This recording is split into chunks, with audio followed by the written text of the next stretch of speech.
Good day, ladies and gentlemen. I'm here today with Carla White and Clifford White. Mr. and Mrs. White, you have been married for 11 years. You do not want to be married any longer. You have several issues that you have that you want to discuss, and you also have a financial matter you would like me to resolve. But before we get to that financial matter, Mrs. White, I'm going to start with you. Why do you think this marriage should end? Your Honor, I don't feel like I'm married to the same man. 11 years ago, I married a man that made a lot of promises to me, and I feel like those promises have been unfulfilled. I feel like he's totally addicted to poker. On multiple occasions, he stayed out till 3 and 4 o'clock in the morning playing poker with his friends while I'm at home with our 4-year-old daughter. I'm taking care of her, I'm feeding her, bathing her. He's nowhere to be found. I call him, I text him, he doesn't pick up the phone, and I'm tired of it. This poker thing is totally out of hand. The other day I had a client that gave me a very expensive dining room set, and they said, all you have to do is come over and pick it up. I told my husband about it. He was nowhere to be found. He said, I have a poker tournament that I have to play. I can't help you. He couldn't help me. I had to get 2 of my friends. We went over with their 2 trucks. We got the dining room set, we packed it up, we moved it all by ourselves, brought it back to the house, moved the old dining room set out, moved the new one in, all by ourselves, without his help. Do you live near a casino or something? No, we don't live near a casino. Well, where is he gambling? He gambles at his friends, his buddies' houses. His probably 20 years younger friends' houses. When he gambles, is it high stakes? Are we talking penny ante or? It's $30 buy-in, $25 buy-in poker. It's not. Is he working? He does work, but he does consider the poker part of his job. Well, now let me ask you. Well, before I ask that, Mr. White, why don't you tell me what part does poker play in your life, and is it as all-consuming as your wife seems to think it is? At one point it was, Your Honor. It definitely was. I started playing with some buddies a couple of years back, weekly poker league at a friend's house, and I picked up some skills and I started supplementing our income a little bit with it. I did step it up. Instead of playing Monday nights only, I'd pick up another night here or there, and there was a point where I was going out 4 or 5 nights a week. And that was too much? I didn't think it was, because I justified it, because my business was slow, we needed the revenue, and I did continue to justify it. But it definitely caused a rift. She gave me a hard time about it. Let me ask you this. He said he was supplementing your income with his poker when things got tough. Is it true? Sometimes he would bring money home. However, there have been multiple times that I caught him spending money online with poker. Oh, you play online poker too? Very little. A couple of times. Very little. I literally. Just a little taste. All in all, you up or you down? See how loud just a little taste. Everybody needs just a little taste. Be careful. Be careful, bro. Addiction doesn't come only with a substance. It doesn't come only in the form of something that you can consume. It can come as a hobby. It can come as a hobby, bro. Gambling, honestly, bro. Honestly, I'm being 1,000% honest with you. If you need help, call it. You know it. You know it. Y'all know how they do the catchy 187 do do do do do do do Luna. Y'all know how they got the little catchy. Y'all know the 1-800 number for the gambling. We ain't gotta get into all that. We ain't gotta do that. If you got an issue, you got a problem with it, then do what you gotta do. Do what you gotta do. But you know, I will say this, and I'll be done with it. The first step is admitting it. You gotta be able to admit that. And that's hard, bro. That's tough. That's tough to say, all right, well, something is having more urge and more of an urge over me than me. That's tough. That's a tough thing to do. So, you know, salute that, respect that, then move on. Move on and keep pushing. But I'm for real about that. For real. Do you think? Oh, for sure. For sure. Do you believe that? I don't trust him, Your Honor. Well, we see that. But what I would like to know is economically, do you think that more money is coming into the house as a function of the poker than is going out of the house? There have been times where I feel that he's brought money into our financial situation. Right. Who's the primary breadwinner? I am. You are. Okay. And then, I am. okay, what do you do?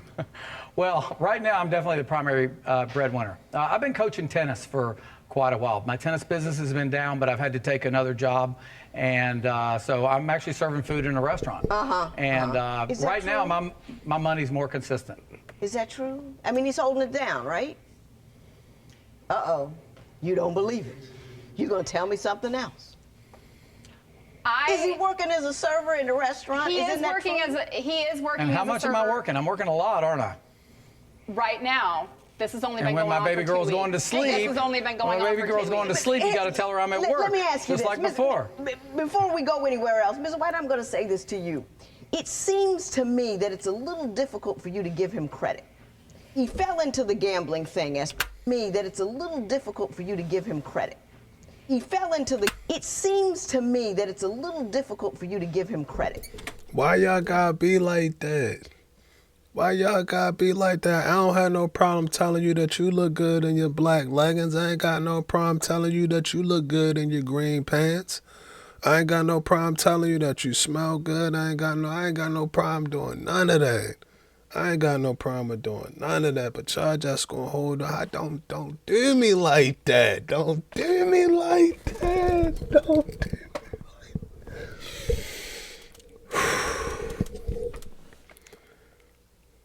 like that. I felt that one. I felt that one, bro. Yeah, it's cool. It is all right. It don't make you a weak person. It don't make you bad. It don't make me good. It doesn't mean anything. Well, it means a lot. It means a lot to me. Definitely means a lot to me. It will mean a lot to me. However, nevertheless, and in addition to that point, yeah, bro, like it's cool. It's cool. It ain't gonna be no ambulance that come out and woo woo woo. She gave him a compliment. She gave him a compliment. She gave him a compliment. It ain't none of that gonna happen. Like it's cool. Nothing bad is gonna happen. Damn, I'm glad she said that. Glad she said that, bro. I promise you, I ain't got no problem with that, man. I ain't got no problem with it. He fell into the gambling thing, as people tend to do, but he also climbed out. He's not perfect, but it seems like he's given it the good college try, and you have a hard time giving him credit for what he does do. Respond to that. He just started in the restaurant business a couple weeks ago, and that was after I told him I was filing for the divorce, Your Honor. We have a seasonal business where we do well. During the winter, when the money was coming in, the bills were getting paid, money from my business I started that we do work together, things were relatively smooth. As a matter of fact, I hadn't played poker for 4 or 5 months when she actually suggested I enter a tournament one time during the winter. But Did you do that? But Don't lie. I suggested that you enter a tournament? yeah, how much would it cost for you to buy in? I did Were say your that. exact You did. words. I don't think this is as much about poker it is about some trust issues. I mean, whether I was teaching tennis or when I was playing poker, I always got suspicious questions about who I was with. If she knew a tennis client or a tennis partner was attractive, there would always be these comments about her, me having a fling. Or when I was playing poker, she put a tracker on my phone. You know what? He ain't gotta play poker because he got the best card in the world, which is the Uno reverse. The Uno reverse, bro. He pulled the Uno reverse. Now it's over with. This case over with. My dog good. He can commit a capital crime. He can commit a capital crime, bro. And then I promise you, bro, he good money. He good money. I don't know if it's the glasses. I don't know if it's them glasses or not, bro, but I believe him. I don't know what it is, bro, but I believe him. He good money.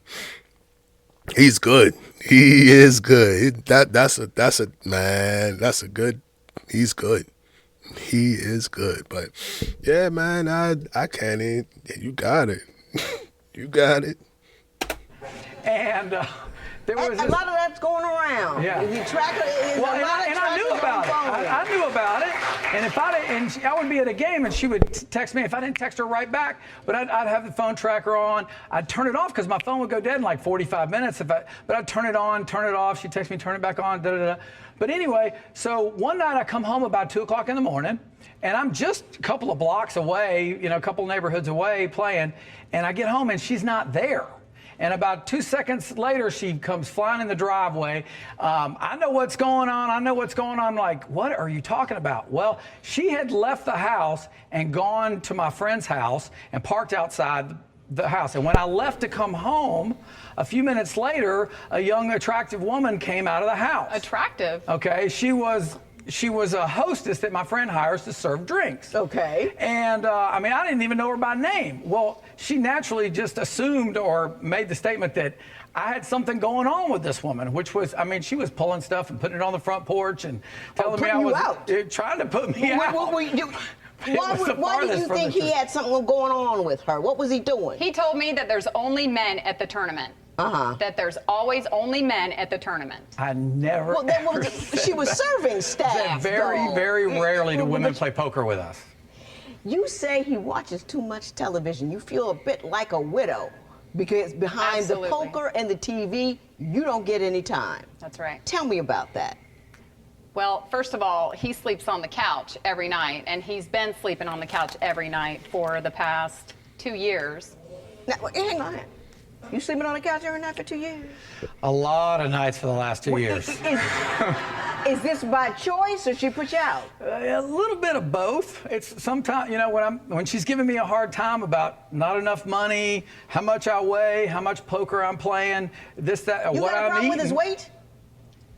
I do, Your Honor. I'm not married to the same person I was married to 11 years ago. He's gained 35 pounds since we got married. I have not gained 30. I have a that picture. means I was 180 pounds when we got married. You have a picture. I have a picture of when we got married. I was definitely not less than 195 pounds then. Look how much thinner you were. I was. In that photo. My question is, why has he been on the couch for 2 years? Because we don't get along. He says that I nag him all the time. Yes, I'm going to get on to him. I feel like he's lazy. He lays on the couch. He watches his movies, his TV when he's not working. He's got 20 hours of shows recorded on the DVR. 20 hours a week of shows recorded on the DVR. Every time I go to watch a show, we used to watch shows together. I used to think, you know what, if you can't beat them, join them. Okay, fine. I would go and I would watch a couple shows with him. And now he's got 20 hours on the DVR recorded. He's on the couch. I have a picture of the couch. Come on, man. She nosy shit. I ain't gonna lie. That's why you on the couch? That's why you on the couch. He gonna need 60 hours. Golly, she need a hobby. She need a hobby, bro. Don't she, man? Like, I don't know. Go volunteer, do something. Teen mom, go. I don't know, but you gotta do something other than watch me. And what I'm doing, you can tell. He has 20 hours of film recorded, and then he goes to the bathroom at 7:14 p.m., and then after that he watches the Undefeated premiere at 9, and then he comes and then he walks into the bedroom, and then he farts, and then he gets into the bed, and then, like, god damn, why she giving you the whole play-by-play rundown?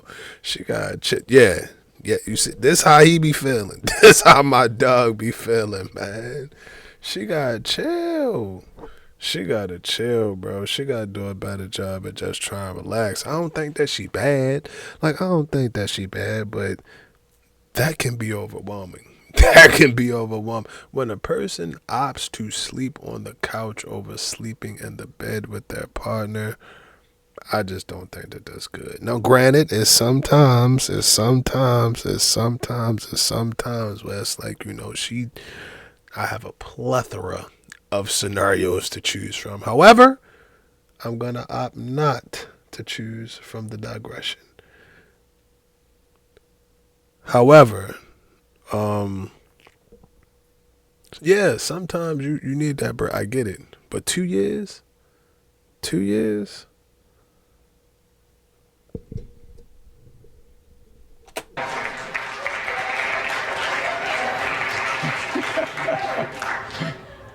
This is a picture of my couch. My 5-year-old leather couch. Her couch, $600 not our couch. Actually, I bought this couch for you. I know you did. This Oh, was for me. actually a birthday present to him because he ruined the other couch too from sleeping and watching TV on the other couch. She didn't talk to me about spending that money on that couch either. She likes to spend money without talking to me about it. You still like her, don't you? Oh, I mean, when she's still not giving me a hard time. All about it, aren't you? Absolutely, absolutely. I love this woman. She's the love of my life. But and I tell her this all the time. The only problem I have with you is how you give me a hard time about my stuff. I mean, I'm familiar with What my stuff? stuff. You know, I need to lose some weight. I know that. You don't. Tell him again, man. I've been trying to say we feel bloated. I might feel a little bloated one day. You know what I mean? I ain't really worked out in the past 14 years, so the stomach kind of really over to the right, and it's cool because we good. But God damn it, you can respect how I feel about you. Got to respect that. You got to respect that. But then, don't let me not respect you. Don't let me not respect you. Oh, I don't feel good. My hair not done. Whoop, whoop going on. All of that. Yeah, my feet hurt. All of that. All of that. Yeah, I'm glad he said that. That's a valid point. Good point.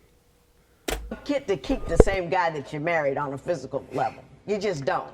I mean, my stuff has shifted, dropped, moved over, bubbled up. He needs to love it just where it is, because there's nothing I can, you know what I mean? I work hard to stay in shape, but there's just some things, gravity is gravity. So you got. And not everybody can look like that either, right? It's not like he's Jabba the Hutt over there. He's just a little heavier. You got to get a man a break. You have a daughter. We do. How old? We have a 4-year-old. Is he good with her? He's very good with her. She When he's she around, loves her when daddy? he's around, she loves her daddy. When he's around, he's very good with her. Yeah. And she loves her daddy. You spending But enough he needs time to be with her? around. He needs to be around more. And Are I've you been spending blessed enough in. time with her, Mr. White? Am I? Yeah, you. Oh, no doubt. There's no doubt. I've been basically self-employed for as long as we've been married. So I do a lot of work from the home, whether I'm booking tennis lessons or our seasonal or winter business. And I'm very blessed to have been able to put my daughter to bed, see my daughter during the day, feed her breakfast, feed her lunch. I mean, I'm around a lot with Is our he daughter. doing that? He was doing that. Yes, he was doing that. I have been working. He was. He was doing that. Now that he's back in the restaurant business, he's not around. It's very much like when he was out playing poker. You till kind 3 of or 4 know, though, when you have a job, you can't be home and at the job at the same time. You can't complain about him not bringing home money, and then he goes out and makes money, and then complain about him not being home. He has Do you know been what I'm working saying? more. But let me ask you this. After all this time, what was the turning point that made you believe that this marriage was no longer viable? Your Honor, I've been feeling underappreciated for years. I work my jobs. I clean around the house. I do the yard work. He says he helps, but he really doesn't help. I feel that when I'm working my 2 jobs and I'm doing yard work, and my husband, by the way, played a poker tournament last night. Did you play a poker I did. tournament last He night? did. Did you win? No, I didn't. First time I've touched a card in a month. And how much did you spend on the poker tournament $100. last night? So he Listen, hasn't stopped. Because I I'm tried to with get her to you. have dinner with I'm me with last you. night. She wouldn't have dinner with me last night, so. I'm with you. never Let's got that talk idea, about the just- $600 you want for the couch. Tell me why you believe Mr. White should reimburse you for the cost of that couch. Your Honor, I believe that he should be in the bed with his wife where he's supposed to be. I don't believe that any man should be sleeping on a couch, no matter what. I think every marriage is going to have its issues, and I think that both parties need to be willing to resolve those issues. But when a wife comes to her husband and says, hey, I have these needs, and I need you to be there with me, and he chooses the TV over me, Not having it. that's not right. Mr. White. And I think he needs to buy me a couch. Mr. White. If he buys you a couch, will you let him back in the bed? As long as he's not sleeping on the couch all the time watching TV. So you say he just falls out on the couch? Your Honor. Yeah. I'm not attracted to. Mr. White, what do you have to say about paying her $600 for a couch that Well, you've she been bought the sleeping on? last one. She can buy the next one too. No, Now, Mr. I mean, White, that's not a statement of a man who wants to get back in the house. No, I understand You're that. I not. understand You're that. shooting yourself in the foot here. It is so much drama. There's so much drama. But no, I would love, when she's giving me a hard time, it's hard for me to go lay down next to somebody who's giving me such a hard time all the time about whatever it is. So I like sleeping in the bed. You're It's escaping. Yes. I like to be lying down next to my wife. I mean, come on. I got it. I got it. Your Honor, I would rather be there. Hey. We're all done. We're all done. I know what I'm going to do, why I'm going to do it, and how I'm going to do it. I'm looking at the problem. The problem is you. He was a problem, but he fixed his problem. Everybody has something wrong with him. Everybody gets caught being foolish on some occasion. Everybody has something wrong with him. Everybody gets caught being foolish on some occasion. Everybody has something wrong with him. Everybody gets caught being foolish on some occasion. He got a little more foolish than most, but he fixed it. If I were to spend all my time thinking about the 6 or 7 years during my 24-year marriage where I didn't like my husband, we'd never get he couldn't get in the house. But that's not what it is what happened, and when you get better, and then you deal with it from that day forward. I think he doesn't want to be in the bed with you because you an all-day pest. You nagging him and bothering him, you can't get over anything, you want everything, and you're still hot and resentful about the stuff that he didn't used to do, so you can't let him be a better man because you're still beating him up with the worst man that he used to be. Don't be a fool, don't be crazy. You should keep this man. You know, it's just, he's doing better. He's trying. Having said that, I will say this. If you two can't manage to get it back together, which would be a terribly sad thing, you got a 4-year-old at home, your problems are not that deep, I'm not going to give you any money for the couch that you bought in the process of you being married and everybody uses it and sits on it. I'm sure the 4-year-old rolls all over it and this and that. He can't be charged with that as an amount that he owed you. So I'm not going to give anybody anything. There will be no recovery in this matter. It is so ordered. All right. Parties may leave the courtroom.